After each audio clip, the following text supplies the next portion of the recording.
Brilliance Audio presents the unabridged recording of The Immortals by J.T. Ellison, performed by Joyce Bean.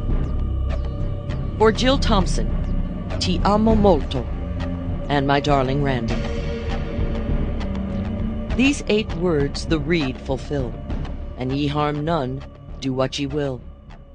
Doreen Valiente, The Wiccan Reed. Because I could not stop for death, he kindly stopped for me. The carriage held but just ourselves and immortality. Emily Dickinson, Because I Could Not Stop for Death.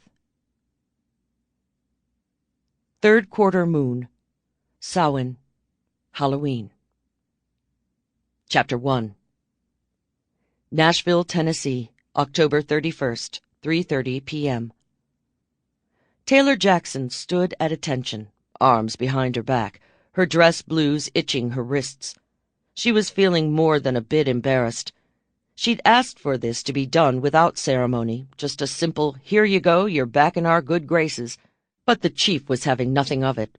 He'd insisted she not only receive her lieutenant's badge again, but be decorated as well, in a very public ceremony. Her union rep was thrilled, and at her direction had dropped the lawsuit she'd been forced to file against the department when they demoted her without cause. Taylor was pleased as well. She'd been fighting to get reinstated, and she had to admit it was nice to put all of this behind her. But the pomp and circumstance was a bit much.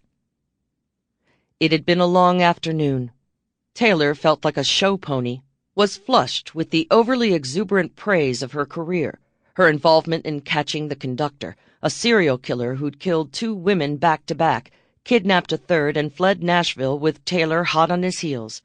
She'd arrested him in Italy, and the story had immediately caught international headlines because at the same time she'd been party to the capture of one of Italy's most notorious serial killers, Il Macellaio.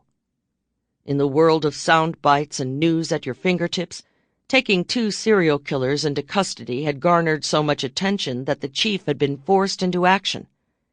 Not only was she being reinstated, Taylor had command of the murder squad again, and her team was being reassembled. Detectives Lincoln Ross and Marcus Wade were shipped back up from the South Sector, and after a long discussion with the chief, she'd even talked him into allowing Wren Mackenzie to become part of the permanent team. She had her boys back. Most of them. Pete Fitzgerald had fallen off the face of the earth. Taylor had last talked. Sample complete. Ready to continue?